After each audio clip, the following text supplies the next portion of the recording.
بسم الله الرحمن الرحيم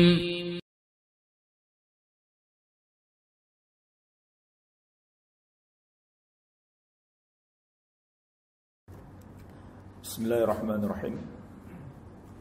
Assalamualaikum warahmatullahi wabarakatuh. Alhamdulillah wassalatu wassalamu ala Rasulillah wa ala alihi wa sahbihi wa man walah.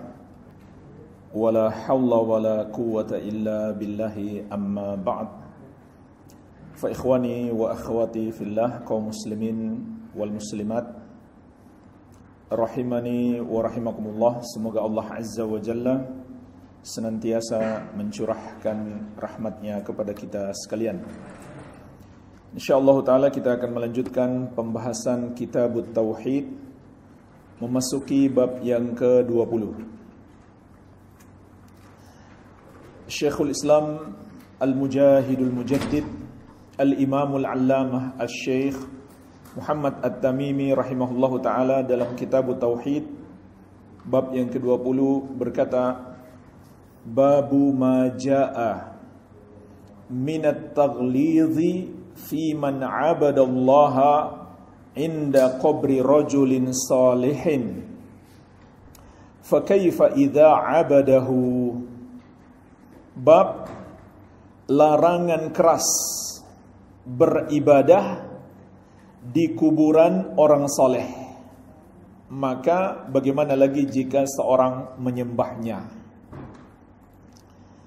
Bab larangan keras beribadah di kuburan orang soleh, maka bagaimana lagi jika orang soleh itu yang disembah.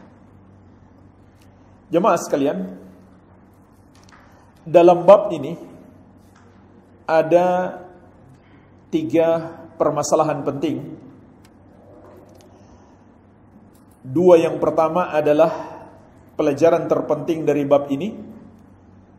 Kemudian bagian yang ketiga, jawaban terhadap syubhat. Jadi 3 permasalahan penting yang akan kita petik dari bab ini. 2 yang pertama adalah inti daripada pembahasan kita. Kemudian yang ketiga, jawaban terhadap syubhat. Permasalahan yang pertama atau pelajaran yang pertama, bab ini akan menjelaskan kepada kita larangan beribadah di kuburan, karena itu adalah pintu kesyirikan. Larangan beribadah di kuburan karena itu adalah pintu kesyirikan. Ini bagian terpenting di dalam bab ini, yaitu penjelasan tentang salah satu pintu kesyirikan, bersikap gulu terhadap kuburan orang soleh.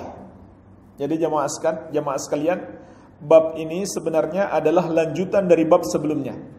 Kalau bab sebelumnya pembahasan baru bersifat umum, larangan gulu, bersikap melampaui batas atau berlebih-lebihan dalam mencintai dan memuliakan orang-orang saleh. Maka bab ini memberikan contoh. Seperti apa bentuk gulu tersebut? Sangat banyak.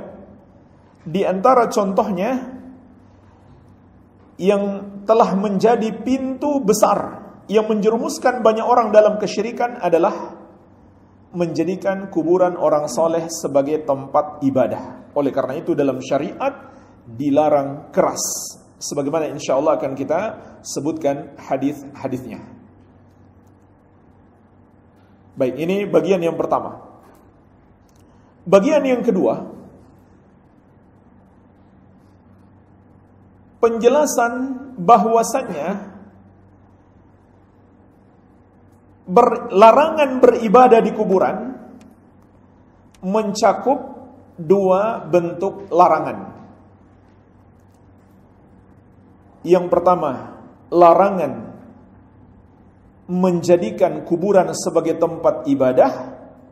Yang kedua, larangan membangun tempat ibadah di kuburan.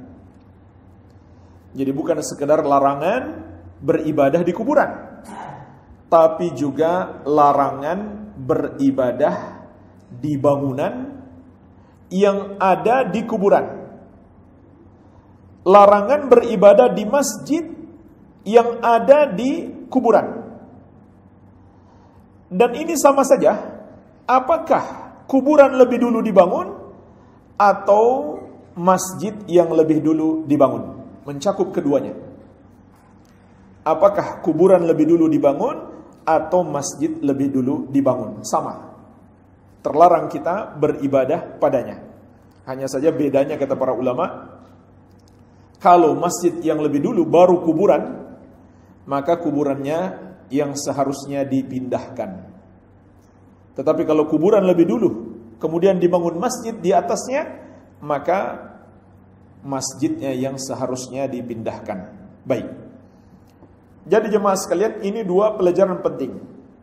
Sedangkan yang ketiga, sebuah jawaban terhadap syubhat, yaitu kalau beribadah di masjid yang ada kuburannya terlarang, maka bagaimana dengan kuburan Rasulullah sallallahu alaihi wasallam? Insyaallah taala ini kita tangguhkan pembahasannya di akhir pembahasan. Jadi masalah syubhat kuburan Nabi sallallahu alaihi wasallam yang dijadikan dalih oleh sebagian orang untuk membenarkan beribadah di kuburan atau beribadah di masjid yang ada kuburan padanya, maka insyaallah taala kita bahas di bagian akhir pada kajian kita ini. Nah, jemaah sekalian, mari kita lihat dalil-dalil yang disebutkan oleh penulis rahimahullahu taala. Beliau menyebutkan 4 dalil. Dalil yang pertama, qala rahimahullah fi sahih an Aisyah radhiyallahu anha. Di dalam as-sahih, yaitu dalam sahih Al-Bukhari dan Muslim, dari Ummul Mukminin Aisyah radhiyallahu anha, anna Umma Salamata dzakarat li Rasulillah sallallahu alaihi wasallam kanisatan ra'atha bi ardil Habasyah.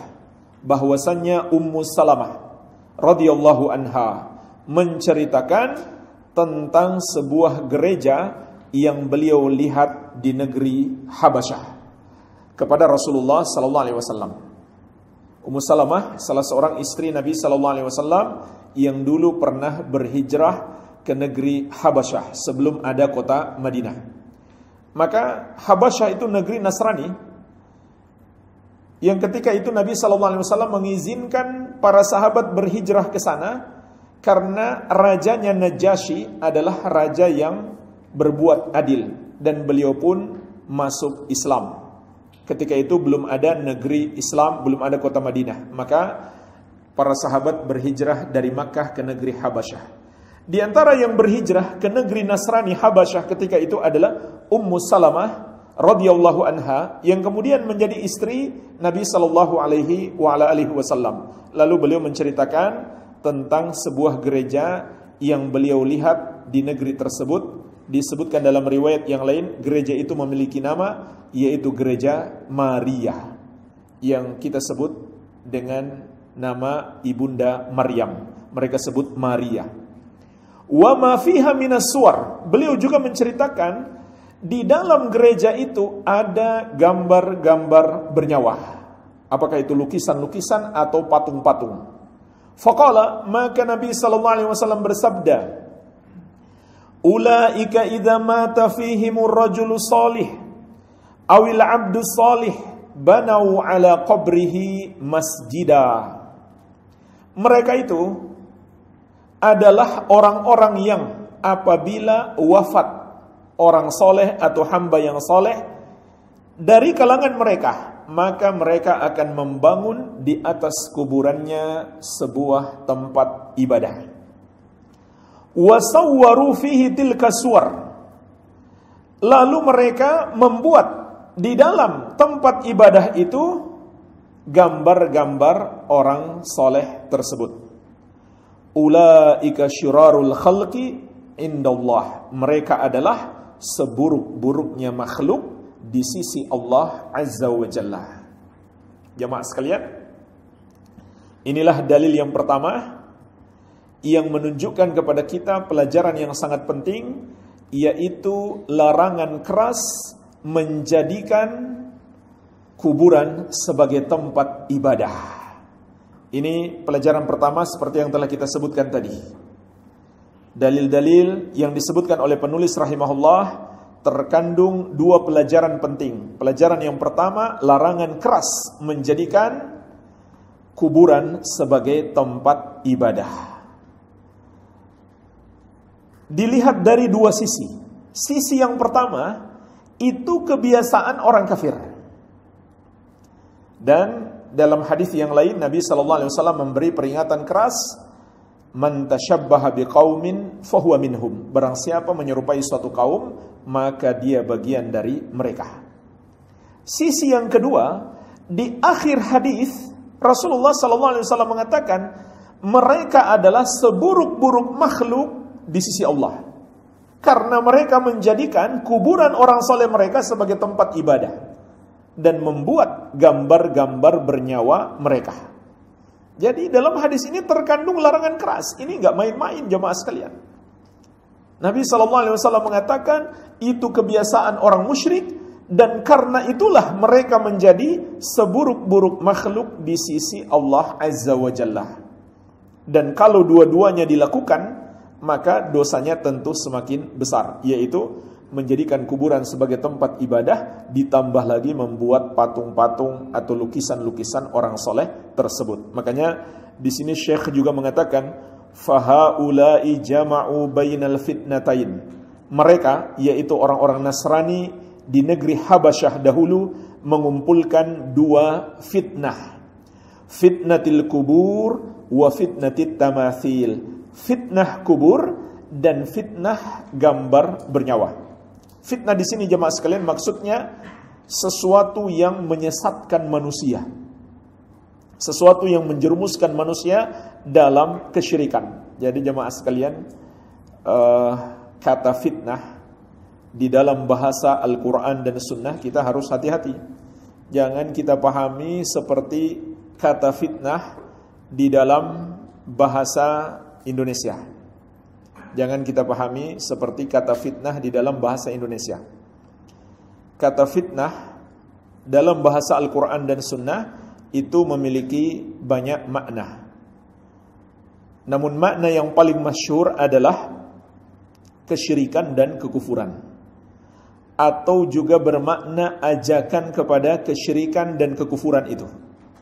Ya, seperti dalam firman Allah, wal fitnatu asyaddu minal qatl. Fitnah itu lebih besar dosanya daripada membunuh. Fitnah lebih besar dosanya daripada membunuh. Makanya ada peribahasa, fitnah lebih kejam daripada pembunuhan. Tapi itu peribahasa yang berasal dari salah paham. Salah paham terhadap dalil. Fitnah yang dimaksud di situ bukan menuduh orang melakukan sesuatu yang tidak dia kerjakan, bukan.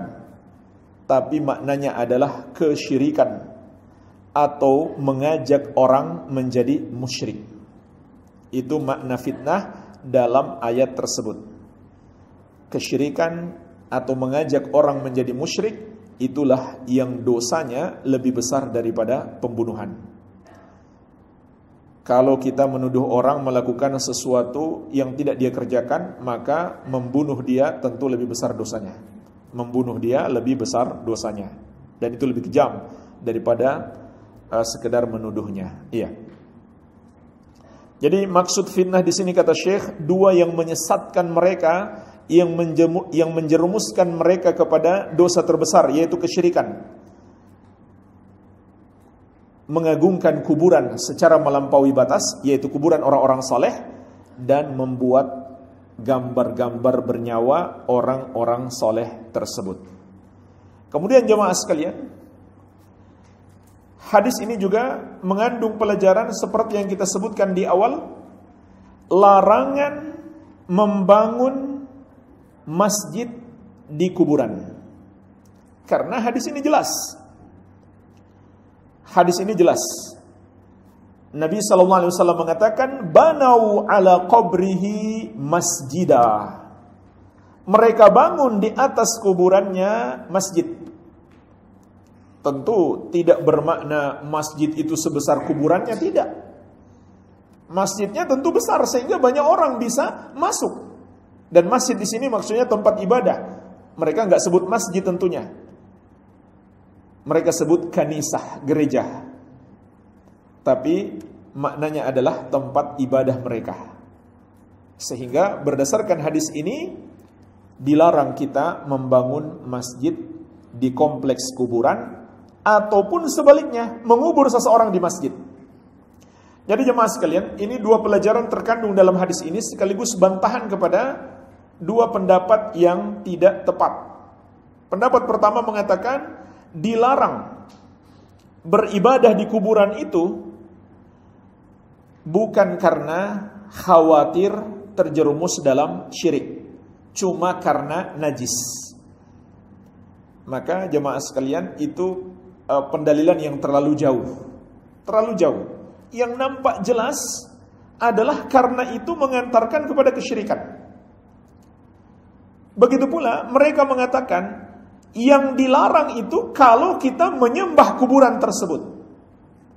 Maka hadis ini menunjukkan walaupun tidak sampai atau belum sampai menyembah kuburan itu juga terlarang. Juga terlarang. Sebagaimana insyaallah nanti akan saya lengkapi pembahasan ini dengan penukilan penjelasan dari sebagian ulama Syafi'iyah. Ulama-ulama dari mazhab Syafi'i. Iya. Jadi ini pendapat yang lemah. Pendapat yang mengatakan yang dilarang kalau ada najis, atau dilarang kalau menyembah kuburan itu. Maka hadis ini menunjukkan kenapa dilarang, karena itu pintu kesyirikan. Agar kita tidak menyerupai, agar kita tidak terjerumus dalam dosa kesyirikan seperti orang-orang Nasrani. Kemudian, walaupun kita belum menyembah penghuni kubur tersebut, maka tetap juga terlarang. Karena faktanya orang-orang Nasrani itu menyembah Yesus. Bukan menyembah setiap orang yang wafat. Tapi ternyata itu juga dilarang walaupun mereka menyembah Yesus. Atau bahkan mereka masih menyembah Allah, itu juga terlarang berdasarkan zahir hadis ini kalau dilakukan di kuburan. Baik. Kemudian juga pendapat yang tidak tepat. Sebagian orang mengatakan yang dilarang kalau sholat menghadapnya atau sholat di atasnya. Maka hadis ini menunjukkan di bagian manapun di kompleks kuburan itu semuanya terlarang. Semuanya terlarang. Karena kalau kita misalkan bangun masjid di situ, tentu masjidnya luas. Walaupun posisi kita berjauhan dengan kuburan, ya mungkin 10 meter, kuburan di ujung ruangan sebelah kiri, kita di ujung ruangan sebelah kanan. Maka hadis ini menunjukkan hal itu terlarang. Karena Nabi SAW mengatakan disebabkan mereka membangun tempat ibadah di atas kuburan, mereka menjadi makhluk yang paling hina. Maka membangun masjid di kuburan itu terlarang. Iya. Kemudian kita masuk ke dalil yang kedua. Walahu ma anha qalat, juga diriwayatkan Al-Bukhari dan Muslim dari Ummul Mukminin Aisyah radhiyallahu anha, beliau mengatakan, lamma nuzila bi Rasulillah sallallahu alaihi wasallam tafika yatrahu khamisatan lahu ala wajhi fa idza tamma biha kashafaha. Ketika menjelang wafat Rasulullah sallallahu alaihi wasallam, beliau menutupkan pakaian beliau ke wajahnya. Ketika beliau sudah sesak nafas, beliau menyingkap kembali wajahnya. Faqala wa huwa kadzalik. Lalu beliau bersabda dalam keadaan seperti itu. Jadi dalam keadaan sulit menghadapi sakaratul maut. Dan jemaah sekalian, di sini ada pelajaran penting bagi kita. Mengapa Rasulullah sallallahu alaihi wasallam menderita saat menghadapi sakaratul maut, karena Allah Azza wa Jalla hendak memberikan kepada beliau pahala yang melimpah. Ini diantara hikmah kenapa kaum muslimin tertimpa sakaratul maut. Karena setiap rasa sakit yang diderita kaum muslimin adalah penambah pahala, yaitu pahala kesabaran. Allah Azza wa Jalla berfirman, "Innama yuwaffas sabiruna ajrahum bighairi hisab." Sesungguhnya orang-orang yang sabar itu pahala mereka tanpa terhitung. Dan juga bagi kita adalah penghapus dosa. Tentu bagi Nabi sallallahu alaihi wasallam bukan penghapus dosa karena beliau maksum, tapi penambah pahala. Sedangkan bagi kita dua-duanya sekaligus, penghapus dosa dan penambah pahala. Iya. Ini diantara pelajaran yang bisa kita petik dari kematian Rasulullah sallallahu alaihi wasallam. Kemudian pelajaran yang sangat penting dalam hadis ini, dalam keadaan genting seperti itu, Nabi sallallahu alaihi wasallam masih sempat-sempatnya bersabda. Faqala wa huwa kadzalik, la'natullahi 'alal yahudi wan nasara ittakhadhu qubur anbiya'ihim masajida. Allah melaknat Yahudi dan Nasrani yang menjadikan kuburan para nabi mereka sebagai tempat ibadah. Jemaah sekalian perhatikan hadis ini. Nabi sallallahu alaihi wasallam menyampaikan dalam keadaan beliau sakaratul maut, di detik-detik perpisahan, menunjukkan ini pesan penting sekali. Allah melaknat Yahudi dan Nasrani yang menjadikan kuburan para nabi mereka sebagai tempat ibadah. Apa tujuannya Nabi sallallahu alaihi wasallam menyampaikan kepada kita? Apakah cuma sekedar kisah cerita begitu saja? Tentu tidak. Untuk kita ambil pelajaran, jangan kita ikut seperti Yahudi dan Nasrani. Maka jelas hadis ini terkandung larangan beribadah di kuburan. Terkandung larangan beribadah di kuburan walaupun belum sampai menyembah kuburan itu. Ini perlu saya ingatkan karena ada sebagian dai hari ini salah paham. Dia mengatakan, enggak apa-apa kan mereka enggak menyembah kuburan. Nah, hadis tidak mengatakan mereka menyembah kuburan, tidak. Tapi hadis mengatakan mereka beribadah di kuburan. Itu sudah terlarang. Dan itu yang dipahami juga oleh para pembesar ulama Syafi'iyah, sebagaimana akan kita sebutkan insyaallah taala. Kemudian Aisyah radhiyallahu anha mengatakan, yuhadziru ma sana'u. Ini lihat pemahaman Ummul Mukminin, pemahaman murid atau di antara murid terbaik Rasulullah sallallahu alaihi wasallam, yaitu istri tercinta Aisyah radhiyallahu anha. Lihat bagaimana pemahamannya. Kemarin sudah pernah kita bahas juga hikmah mengapa Aisyah Allah perintahkan Rasulullah sallallahu alaihi wasallam menikahi beliau sejak kecil agar Aisyah mendapatkan pendidikan yang terbaik. Maka lihat ini bagaimana pemahaman Aisyah. Yuhadziru ma sana'u, kata Aisyah radhiyallahu anha, Nabi sallallahu alaihi wasallam memperingatkan kita dari perbuatan orang-orang Yahudi dan Nasrani tersebut. Jadi bukan sekedar pengabaran, ini peringatan. Kita jangan ikut-ikutan kepada mereka. Walau la dzalika la ubriza qabruhu. Kemudian kata beliau, kalau bukan karena itu, maka kuburan beliau akan ditampakkan. Jadi kenapa beliau dikubur di dalam rumah? Di dalam rumah dan di dalam kamar Aisyah radhiyallahu anha. Karena ada dua sebab. Yang pertama, itu kekhususan para nabi dan rasul. Kekhususan para nabi dan rasul, mereka dikuburkan di tempat mereka wafat. Maka Allah pilihkan untuk Nabi sallallahu alaihi wasallam beliau wafat di dalam rumah dan di kamar Aisyah karena Allah inginkan beliau dikuburkan di situ. Jadi ini kekhususan para nabi dan rasul. Dan juga berdasarkan kesepakatan ulama dibolehkan bagi Abu Bakar dan Umar untuk dikubur di samping beliau sallallahu alaihi wasallam. Jadi pada akhirnya di dalam kamar Aisyah itu yang dikubur ada 3 manusia terbaik Yang pertama Nabi kita yang mulia, Nabi Muhammad SAW. Yang kedua adalah sahabat dan manusia terbaik pada umat ini setelah beliau SAW. Dua orang sahabat terbaik, Abu Bakar dan Umar. Jadi jemaah sekalian, ini kekhususan bagi mereka. Adapun bagi kaum muslimin yang lain, maka tidak dibolehkan untuk mengubur di rumah. Harus dikubur di pekuburan umum kaum muslimin. Enggak boleh dikubur di rumah. Ya, buktinya selain mereka bertiga, para sahabat yang lain, semulia apapun dia, termasuk para istri Nabi SAW, Utsman bin Affan dan lain-lain, itu semuanya dikubur di pekuburan Baqi, pekuburan penduduk kaum muslimin kota Madinah sampai hari ini. Jadi tidak ada kuburan di rumah mereka masing-masing. Dan juga kata Syekh Ibnu Utsaimin rahimahullah, kalau kita mengubur di rumah, itu bisa jadi kezaliman terhadap ahli waris. Karena itu kan sudah tanah milik ahli waris. Dan juga nanti mungkin kalau mereka mau jual, susah lakunya. Ya, apalagi ada keyakinan yang tidak benar, yaitu mungkin mereka menganggap sial atau mereka takut kalau tinggal dekat kuburan. Padahal itu sangat bagus, setiap hari dia diingatkan dengan kematian.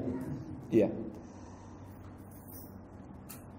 Jadi untuk kaum muslimin seluruhnya hendaklah dikubur di pekuburan umum kaum muslimin. Ini alasan yang pertama, mengapa Nabi SAW dikuburkan di rumah beliau. Karena ini kekhususan Nabi SAW. Dan juga dibolehkan untuk Abu Bakar dan Umar berdasarkan kesepakatan kaum muslimin. Kemudian alasan yang kedua, inilah yang dikemukakan oleh Ummul Mukminin Aisyah radhiyallahu anha dalam hadis ini. Setelah beliau menyampaikan hadis ini, beliau jelaskan mengapa Nabi SAW dikubur di dalam rumah, tidak ditampakkan di luar. Kata beliau, walaula dzalika la ubriza qabruhu. Kalau bukan karena itu, maka kuburan beliau akan ditampakkan. Karena itu maksudnya apa? Ghaira annahu khusyya ayyutakhadha masjidah. Karena ditakutkan kuburan beliau akan dijadikan sebagai tempat ibadah. Akhrajahu, dikeluarkan oleh Al-Bukhari dan Muslim. Jadi jemaah sekalian, ini menunjukkan kepada kita pemahaman para istri Nabi SAW dan pemahaman para sahabat radhiyallahu taala anhum ajma'in. Kenapa mereka menguburkan Nabi SAW di dalam rumah? Nggak ada yang boleh masuk, nggak ada yang bisa masuk. Ya, siapa yang berani masuk ke kamarnya Aisyah? Nggak ada yang berani tentunya. Maka itu karena dikhawatirkan kuburan beliau dijadikan sebagai tempat ibadah. Dikhawatirkan kuburan beliau dijadikan sebagai tempat ibadah. Maka jelaslah hadis ini terkandung padanya larangan keras beribadah di kuburan. Dari mana kita bisa ketahui dilarang keras? Karena Allah Subhanahu wa taala melaknat para pelakunya. Laknatullahi 'alal yahudi wan nasara. Allah melaknat Yahudi dan Nasrani. Ittakhadhu kubura anbiya'ihim masajida, yang menjadikan kuburan para nabi mereka sebagai masjid-masjid atau tempat-tempat ibadah mereka. Iya. Baik, kita masuk dalil yang ketiga. Wali muslimin an Jundab bin Abdullah radhiyallahu anhu qala. Diriwayatkan oleh Imam Muslim dari sahabat yang mulia Jundab bin Abdullah, semoga Allah meridhai beliau. Ia berkata, sami'tun nabiyya sallallahu alaihi wasallam qabla an yamuta bi khamsin. Aku pernah mendengarkan Nabi sallallahu alaihi wasallam bersabda 5 hari sebelum beliau wafat. Wa huwa yaqul, beliau berkata, inni abra'u ilallahi an yakuna li minkum khalil. Sesungguhnya aku berlepas diri kepada Allah dari menjadikan seorang dari kalian sebagai khalil, yang paling dicintai. Fa inna Allah qad ittakhadhani khalila, karena sesungguhnya Allah telah menjadikan aku sebagai khalil. Kama takhadha Ibrahim khalila, sebagaimana Allah menjadikan Nabi Ibrahim sebagai khalil.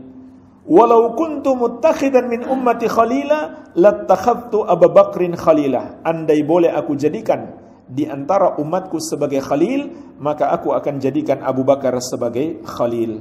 Jemaah sekalian, ini terkandung dua pelajaran penting. Yang pertama, Nabi SAW itu lebih tinggi daripada Habib.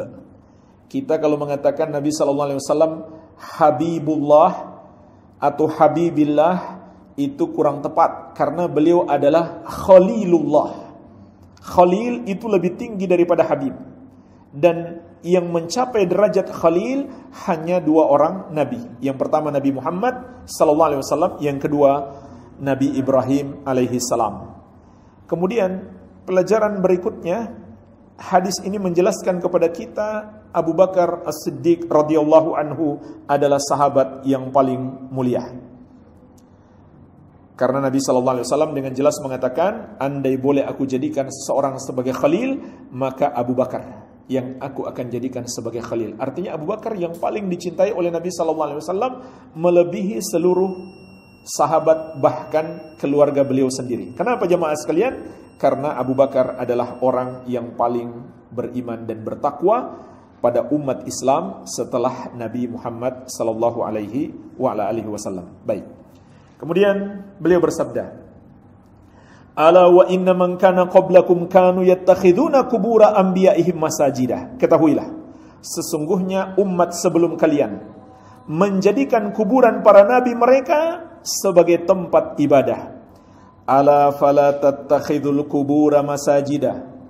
Ketahuilah, maka janganlah kalian menjadikan kuburan-kuburan sebagai tempat ibadah. Fa inni anhaakum an dzalik, karena sesungguhnya aku melarang kalian melakukan itu. Jemaah sekalian, pelajaran penting dari hadis ini, tegas Nabi SAW melarang kita menjadikan kuburan sebagai tempat ibadah dari dua sisi. Sisi yang pertama, beliau menceritakan itu adalah kebiasaan orang kafir. Nggak boleh kita ikut-ikutan kebiasaan orang kafir. Dan jemaah sekalian, sangat disayangkan, mungkin sebagian orang kafir yang dulu punya kebiasaan ini, sekarang sudah jarang mereka lakukan. Malah yang muslim melakukannya. Subhanallah. Ini yang sangat disayangkan sekali. Mungkin sebagian orang kafir yang kita sebutkan tadi, Yahudi dan Nasrani, saat ini sudah tidak melakukannya. Jangankan ibadah di kuburan, beribadah di gereja saja mungkin sudah malas. Makanya di Eropa itu banyak gereja-gereja yang dijual. Banyak gereja-gereja yang mereka jual dan dibeli oleh kaum muslimin, dirubah jadi masjid. Maka mungkin sebagian mereka tidak lagi melakukannya. Ya. Barangkali di Indonesia ini mungkin kita nggak akan temukan gereja yang ada kuburan. Ada yang pernah lihat? Kalau alat musik satu set ada, ya, ada bandnya, piano dan lain-lain. Orang menyanyi-nyanyi ada. Tapi saya belum pernah lihat ada kuburan dalam gereja. Padahal ini kebiasaan mereka dahulu, yang dengan sebab itu mereka dilaknat oleh Allah Azza wa Jalla. Malah hari ini banyak kaum muslimin yang mewarisi kebiasaan mereka. Ini sisi yang pertama. Sisi yang kedua, dengan tegas Nabi SAW melarang, ala fala tattakhidul kubura masajida fa inni anhaakum an dzalik. Ketahuilah, janganlah kalian jadikan kuburan sebagai tempat ibadah, karena aku melarang kalian melakukan itu. Maka jemaah sekalian, ini juga dalil apa yang saya sebutkan tadi. Dilarang beribadah di masjid, dilarang beribadah di kuburan, bukan sekedar larangan menyembah kuburan. Kalau larangan menyembah kuburan, sudah jelas itu terlarang, karena yang disembah adalah Allah. Tapi ini nggak disebut-sebut oleh Nabi SAW. Yang disebut-sebut dalam banyak hadis, larangan beribadah di kuburan. Maksudnya larangan beribadah kepada Allah di kuburan. Menjadikan kuburan sebagai tempat sholat, tempat membaca Al-Quran, tempat memperbanyak zikir, memperbanyak doa, dan lain-lain. Ini yang dilarang dalam hadis-hadis ini. Bukan dilarang menyembah penghuni kubur tersebut. Maksudnya secara lafaz, tapi secara makna ya sudah jelas. Itu lebih terlarang lagi tentunya.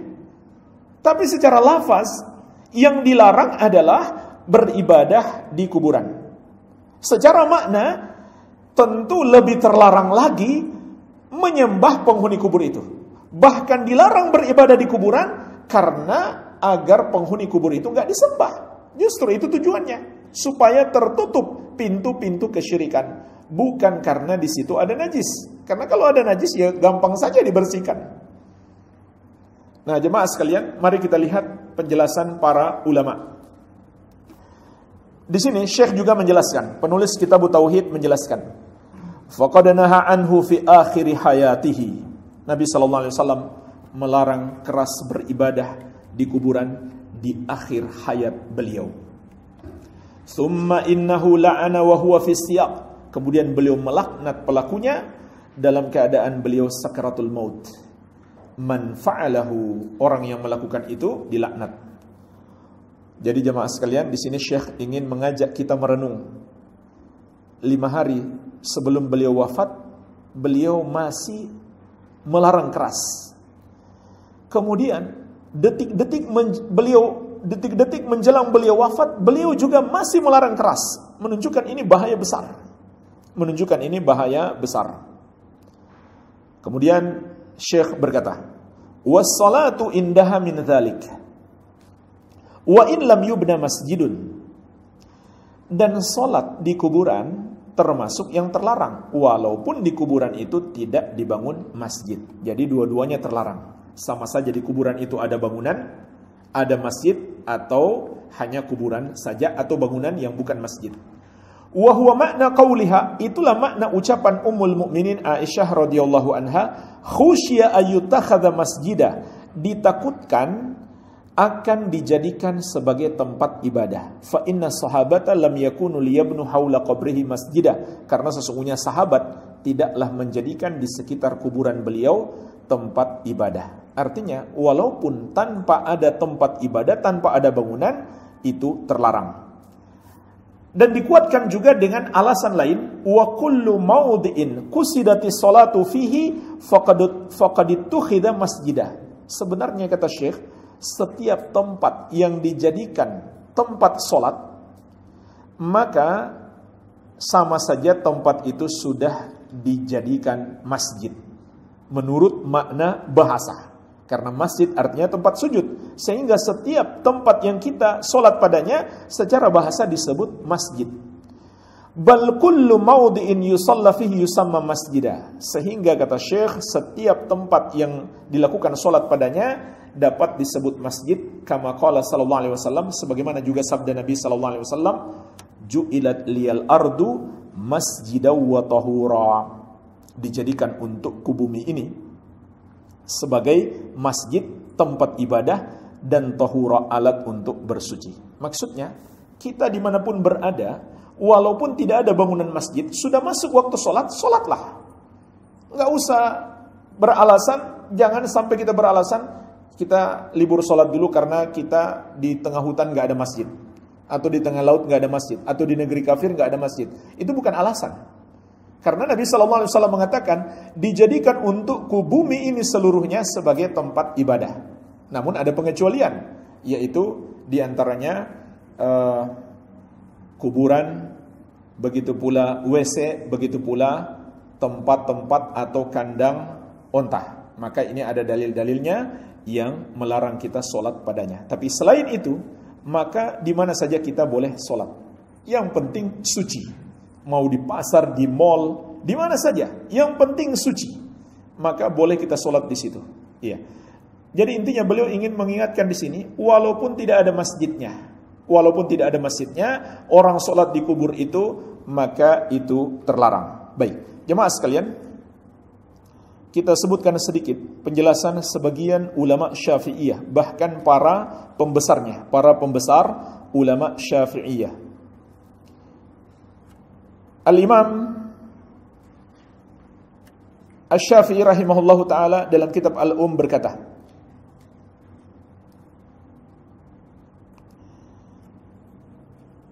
wa akrahu an yubna alal qabri masjidun wa an yusawwa aw yusalla alaihi wa huwa ghairu musawwa, yakni annahu dhahirun ma'ruf aw yusalla ilaihi. Dan aku benci Kemarin sudah saya jelaskan makna aku benci di sini kata Imam Syafi'i bermakna haram. Sebagaimana surat Al-Isra ayat 38, Allah ketika menjelaskan tentang perbuatan-perbuatan yang haram, maka Allah sebut kullu dzalika kana sayyi'uhu inda rabbika makruha. Semua yang haram itu kata Allah, keburukannya di sisi Rabbmu sesuatu yang makruh. Makna makruh di sini adalah dibenci oleh Allah, bukan makruh yang tidak berdosa kalau kita lakukan. Kata Imam Syafi'i rahimahullah, aku benci dibangun di atas kuburan itu sebuah masjid, walaupun kuburannya diratakan, atau solat di atasnya dan kuburannya jelas terlihat, atau solat menghadapnya. Jadi perhatikan jemaah sekalian, Imam Syafi'i rahimahullah menyebutkan 3 yang beliau benci. Sekali lagi, maksudnya hukumnya haram. Membangun masjid di atas kuburan, solat di atasnya, solat menghadapnya. Jadi bukan hanya 2 yang terakhir dilarang, solat di atasnya dan solat menghadapnya. Solat di masjid yang ada kuburannya di situ, kata Imam Syafi'i rahimahullah ta'ala, aku benci hal tersebut. Meskipun beliau mengatakan, qala wa in shalla ilaihi ajza'ahu wa qad asa'ah. Kalau dia solat menghadap kuburan, maka solatnya sah meskipun dia telah berbuat dosa. Jadi ada 3 pendapat ulama tentang status sah atau tidaknya solat seseorang yang melakukannya di kuburan atau di masjid yang ada kuburan. Pendapat yang pertama, solatnya sah walau dia berdosa. Ini pendapat yang disebutkan oleh Imam Syafi'i. Dia salah, dia berdosa, tapi solatnya sah. Pendapat yang kedua, tidak sah. Ini pendapat yang masyhur dari Imam Ahmad. Alasan beliau karena Allah melaknat orang yang melakukannya. Mana mungkin dikatakan sah, sedangkan pelakunya dilaknat. Pendapat yang ketiga, dan ini yang dikuatkan oleh Syekh Al-Albani rahimahullah, tergantung niatnya. Kalau dia niat mengagungkan penghuni kubur tersebut, maka tidak sah, karena itu syirik. Jadi jemaah sekalian, ini betul-betul pintu kesyirikan dan sudah terjadi. Ada orang datang di sebuah masjid, tujuannya apa? Untuk mengagungkan penghuni kubur yang ada di masjid tersebut. Sengaja dia datang ke masjid itu karena di masjid itu ada kubur orang soleh. Maka dia datang untuk sholat di situ demi mengagungkan orang soleh tersebut. Dan hakikat ibadah adalah cinta dan pengagungan. Hakikat kita sholat karena cinta dan mengagungkan Allah, maka itu sholat yang syirik. Oleh karena itu sholatnya tidak sah, bahkan seluruh amalannya terhapus. La in asyrakta la yahbatanna amaluka. Kalau kamu berbuat syirik, terhapuslah amalanmu. Surat Az-Zumar ayat ke-65. Tapi kalau dia tidak niat seperti itu, hanya mungkin kebetulan lewat di sebuah masjid, dia tahu masjid itu ada kuburan, dia sudah lihat, tetap dia sholat di situ, bukan karena mengagungkan penghuni kubur itu, maka inilah yang seperti dikatakan Imam Syafi'i, dia berdosa tapi sholatnya sah. Jadi mirip dengan pendapat sebagian ulama, orang yang berwudu menggunakan air curian, maka dia mencuri berdosa, tapi wudunya sah. Di satu sisi sah. Iya. Jadi, walaupun di satu sisi dia berdosa, tapi di sisi lain, sholatnya tetap sah. Namun tentunya pahala sholatnya sangat kurang karena itu. Iya. Kemudian Imam Syafi'i menyebutkan hadisnya. Jadi hadis ini juga diriwayatkan oleh Imam Syafi'i dalam kitab beliau Al-Um. Akhbarana Malikun, telah mengabarkan kepada kami Malik, Imam Malik, guru Imam Syafi'i, anna Rasulullah sallallahu alaihi wasallam qala, bahwasanya Rasulullah sallallahu alaihi wasallam bersabda, qatalallahu al-yahuda wan nasara ittakhadhu qubur anbiya'ihim masajida. Allah memerangi Yahudi dan Nasrani yang menjadikan kuburan para nabi mereka sebagai tempat ibadah. Jadi kalau hadis yang kita bahas, Allah melaknat mereka. Tapi hadis yang disebutkan oleh Imam Syafi'i, Allah memerangi mereka karena menjadikan kuburan para nabi mereka sebagai tempat ibadah.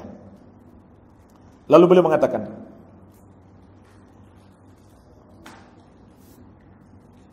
Qala wa akrahu hadza lis-sunnati wal athar. Aku membenci ini karena adanya dalil dari sunnah dan dari athar, yaitu athar para ulama salaf. Wa annahu kariha wallahu ta'ala a'lam. Nah, jemaah sekalian perhatikan apa penjelasan Imam Syafi'i. Kenapa Nabi SAW membenci orang menjadikan kuburan beliau sebagai tempat ibadah. Wallahu ta'ala a'lam, sebelumnya beliau mengatakan dulu dan Allah yang lebih mengetahuinya.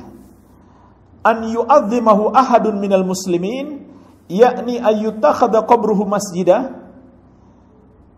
Seorang muslim mengagungkan beliau sallallahu alaihi wasallam dengan cara menjadikan kuburan beliau sebagai tempat ibadah. Walam tu'man fi dzalikal fitnah wad dolal ala ma ya'ti ba'dahu. Dan itu menjadikan tidak aman dari fitnah dan kesesatan. Fitnah, perhatikan Imam Syafi'i juga menggunakan kata fitnah, maksudnya adalah kesyirikan, wad dolal, kesesatan terhadap yang datang setelahnya. Jadi Imam Syafi'i rahimahullah menjelaskan kenapa Nabi SAW melarang kita sholat di kuburan, bukan karena ada najis, tapi karena apa? Itu adalah pintu kepada kesyirikan dan kesesatan. Baik. Imam An-Nawawi rahimahullahu ta'ala di dalam syarah Muslim, beliau berkata, qala ulama, para ulama mengatakan, innama nahan Nabi sallallahu alaihi wasallam an ittikhadhi qabrihi wa qabri ghairihi masjidan khaufan minal mubalaghati fi ta'zimihi wal iftinan bihi. Hanyalah Nabi sallallahu alaihi wasallam melarang menjadikan kuburan beliau dan kuburan selain beliau sebagai tempat ibadah karena takut terjerumus dalam berlebih-lebihan, dalam sifat gulu. Ketika memuliakan seorang muslim yang dikubur di dalamnya, lalu kemudian terfitnah dengannya. Terfitnah artinya tersesat. Jemaah sekalian, kuburan seorang muslim kita muliakan. Makanya nggak boleh kita injak, nggak boleh kita duduki. Bahkan kita masuk di kompleks kuburan, kita lepas sandal, kita ucapkan salam. Tapi jangan juga berlebih-lebihan. Maka kata Imam Nawawi rahimahullah, bukan karena najis, tapi karena jangan sampai kita memuliakan secara melampaui batas, lalu kita terfitnah, yaitu terjerumus dalam kesyirikan. Farubbama adda dzalika ilal kufri. Bahkan dengan tegas beliau mengatakan, bisa jadi itu mengantarkan kepada kekufuran. Kama jara li katsirin minal umamil khaliyah, sebagaimana telah terjadi pada umat-umat sebelumnya. Ini penjelasan pembesar ulama Syafi'i, Imam An-Nawawi rahimahullahu ta'ala. Dilarang karena itu pintu kesyirikan, bukan karena sebab dia sudah jadi musyrik, bukan pula karena sebab ada najis di situ, tidak, tapi karena itu pintu kesyirikan. Iya. Kemudian Imam Al-Bukhari rahimahullah di dalam sahih beliau menyebutkan sebagian hadis-hadis ini dalam sebuah bab yang beliau beri judul Babu ma yukrahu min ittikhadil masajid 'alal kubur. Bab dibenci menjadikan masjid-masjid di atas kuburan. Nah, Ibnu Hajar juga pembesar ulama Syafi'i dalam Fathul Bari berkata, qala Al-Kirmani, berkata Al-Kirmani, mafadul hadis man uttikhadil qabri masjidah. Hadis memberi faidah larangan menjadikan kuburan sebagai tempat ibadah. Wa madlulu tarjamah ittikhadul masjid alal qabri. Sedangkan bab yang dipetik pelajarannya yang disebut oleh Imam Bukhari adalah larangan menjadikan masjid di atas kuburan. Jadi jemaah sekalian, di sini beliau menjelaskan hadis melarang menjadikan kuburan sebagai tempat ibadah. Hadis melarang menjadikan kuburan sebagai tempat ibadah. Tapi Imam Al-Bukhari rahimahullah menyebut bab larangan membuat masjid di atas kubur. Padahal hadis melarang menjadikan kuburan sebagai tempat ibadah. Artinya dua-duanya terlarang. Beribadah di kuburan walau tidak ada masjid, dan membangun masjid di atas kuburan. Ini fikih Imam Al-Bukhari dan dibenarkan oleh ulama Syafi'i. Kata beliau, wa mafhumuhuma mutaghayyir. Keduanya hal yang berbeda. Wa yujabu bi annahuma mutalazimani wa in taghayyara al-mafhum. Dan jawabannya adalah karena dua hal ini saling berkonsekuensi walaupun maknanya berbeda. Jadi artinya kalau Nabi SAW melarang kita menjadikan kuburan sebagai tempat ibadah, konsekuensinya adalah dilarang juga membangun masjid di atasnya. Ya. Karena ada fatwa dari sebagian mufti di negeri-negeri Arab, mereka memfatwakan ya nggak apa-apa sholat di masjid yang ada di kuburan itu. Karena kata mereka yang dilarang adalah hanya beribadah di atas kuburan atau menghadap kuburan. Tapi kalau sholat di masjid yang ada kuburan di dalamnya, kata mereka nggak terlarang. Maka ini dibantah oleh para ulama Syafi'iyah dahulu. Iya.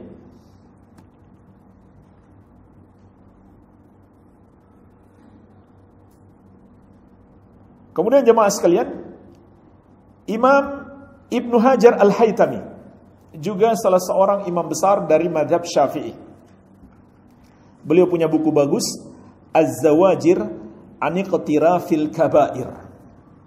Peringatan-peringatan dari melakukan dosa-dosa besar. Jadi ini buku khusus. Dia mirip seperti kitab Al-Kabair karya Imam Az-Zahabi. Imam Az-Zahabi juga mazhab Syafi'i. Imam mazhab Syafi'i yang lain yaitu Ibnu Hajar Al-Haytami, bukan Ibnu Hajar Al-Asqalani, tapi Ibnu Hajar Al-Haytami. Ini ulama yang sering dinukil pendapat-pendapat beliau dalam mazhab Syafi'i. Beliau punya buku khusus tentang kumpulan dosa-dosa besar. Maka beliau berkata, Al-kabiratu tsalitsatu war-rabi'atu wal-khamisatu was-sadisatu was-sabi'atu was-tsaminatu wat-tis'un. Dosa besar yang ke-93, 94, 95, 96, 97, 98. Jadi berapa semuanya? 6 ya. 6 dosa besar, mulai dari 93 sampai 98. Apa saja itu? Ittikhadul kubur masajid. Yang pertama, menjadikan kuburan sebagai tempat ibadah. Wa iqadus suruj 'alaiha. Yang kedua, membuat penerangan di atas kuburan. Wattikhadhuha awthanan. Yang ketiga, menjadikannya berhala. Jadi beliau bedakan ya antara beribadah di kuburan dan menjadikan kuburan sebagai sesembahan. Dua-duanya terlarang.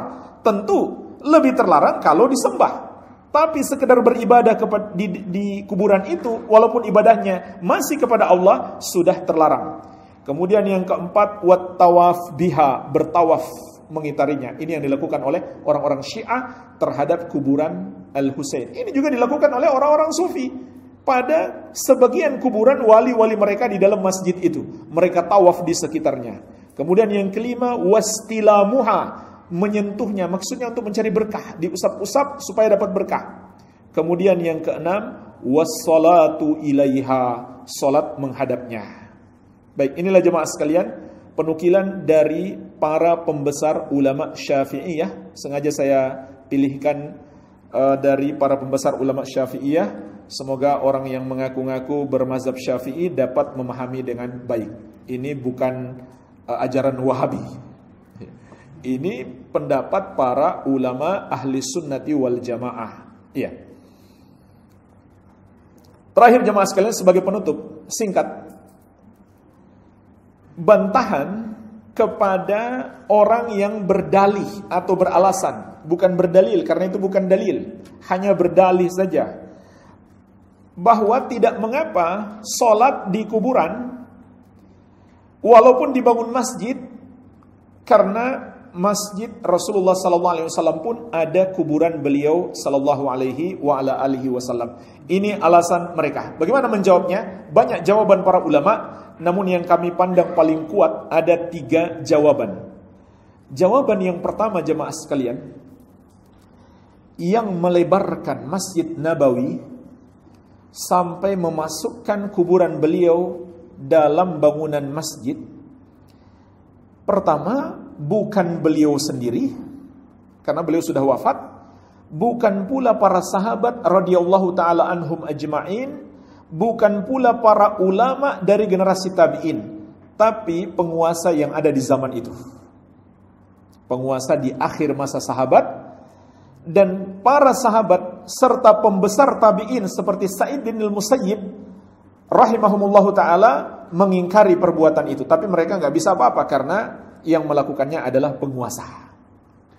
Nah, jamaah sekalian, jadi itu perbuatan seorang manusia biasa, bukan nabi, bukan pula sahabat, bukan pula pembesar ulama dari generasi tabi'in. Maka pertanyaannya, apakah pantas perbuatan mereka dijadikan dalih untuk melawan hadis-hadis Rasulullah SAW? Tentu nggak pantas.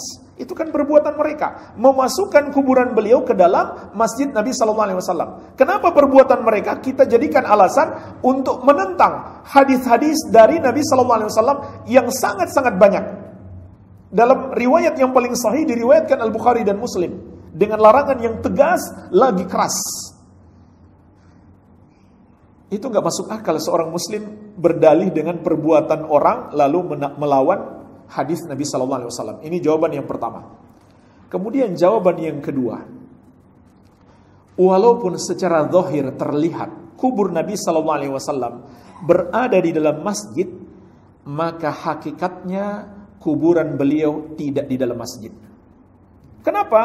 Beliau dikubur dalam rumah Aisyah, dalam rumah beliau bersama istri Aisyah radhiyallahu anha, dan tidak ada sejarahnya rumah itu diwakafkan untuk masjid. Jadi sampai hari ini masih sebagai rumah Aisyah radhiyallahu anha ataupun ahli waris beliau, ataupun kuburan beliau sallallahu alaihi wasallam bukan bagian dari masjid. Bukan bagian dari masjid. Makanya juga ada dia ruangan tersendiri. Dan tidak ada orang yang bisa sholat di situ. Dan ini juga termasuk kebaikan pemerintah Arab Saudi hari ini. Jadi betul-betul dijaga, nggak ada orang yang bisa masuk untuk melakukan sholat di situ. Kalau ada yang coba-coba nanti dicambuk sama askar di situ. Ya. Jadi sampai hari ini pun, walaupun secara zahir terlihat terkurung dengan Masjid Nabawi, tapi secara hakikat, secara hakiki, bukanlah bagian dari Masjid Nabawi. Karena itu bukan tanah wakaf milik masjid, dan juga tidak pernah digunakan sholat oleh jamaah masjid sampai hari ini. Tidak pernah dijadikan tempat sholat sampai hari ini. Masih berada di dalam rumah tersebut di kuburan Nabi Sallallahu Alaihi Wasallam. Baik, ini jawaban yang kedua. Jawaban yang ketiga, dan ini disebutkan juga oleh Syekh Al-Albani rahimahullah. Kata beliau, andai kita setuju pendapat mereka bahwa kuburan Nabi Sallallahu Alaihi Wasallam sudah masuk dalam areal masjid, ini andai saja kita setuju, maka kita katakan, kata beliau, kuburan Nabi Sallallahu Alaihi Wasallam dan masjid beliau, ya begitu pula kuburan Abu Bakar dan Umar serta masjid Nabi Sallallahu Alaihi Wasallam itu adalah pengecualian. Nggak bisa disamakan dengan masjid-masjid yang lain. Karena jemaah sekalian, masjid dimanapun selain 3 masjid semuanya sama. Jadi nggak ada bedanya, ya, dari segi pahala, dari segi sah dan tidaknya. Orang sholat di masjid yang baru dibangun dan masjid bersejarah, masjid yang tidak ada kuburan dan masjid yang ada kuburan orang soleh. Malah bedanya, sholat di masjid yang ada kuburan orang soleh itu terlarang. Sementara jemaah sekalian, kalau kita tidak sholat di Masjid Nabawi, kita akan rugi besar, kita akan kehilangan besar, yaitu pahala seperti 1000 sholat di masjid lain. Itu menunjukkan Masjid Nabawi ada pengecualian, nggak sama dengan masjid-masjid yang lain. Kalau kita nggak sholat di masjid bersejarah ini, ya nggak masalah, kita sholat di tempat lain nggak ada bedanya. Kalau kita nggak sholat di masjid yang ada kuburan ini, ya nggak masalah kita sholat di tempat lain, malah lebih bagus. Tapi kalau kita nggak sholat di Masjid Nabawi, maka kita kehilangan pahala seperti 100.000 sholat di masjid lain. Jadi kalaupun kita akui kubur Nabi SAW berada di masjid, maka itu pengecualian khusus untuk Masjid Nabawi. Walaupun menurut pandangan mereka kubur Nabi SAW ada di masjid, tapi boleh. Namun ini tidak berlaku bagi masjid-masjid yang lain. Walhamdulillah jemaah sekalian, tersisa satu dalil dalam bab ini. Insyaallah kita akan tambahkan penjelasan tentang hukum-hukum terkait dengan masjid yang lain di pertemuan yang akan datang. Silakan. Insyaallah saya jawab di pertemuan yang akan datang ya, karena waktu sudah habis. Semoga bermanfaat. Wabillahi taufik. Subhanakallahumma wa bihamdik, asyhadu an la ilaha illa anta, astaghfiruka wa atubu ilaik. Wa sallallahu ala nabiyyina Muhammadin wa alihi wasallam. Walhamdulillahirabbil alamin. Wassalamu alaikum warahmatullahi wabarakatuh.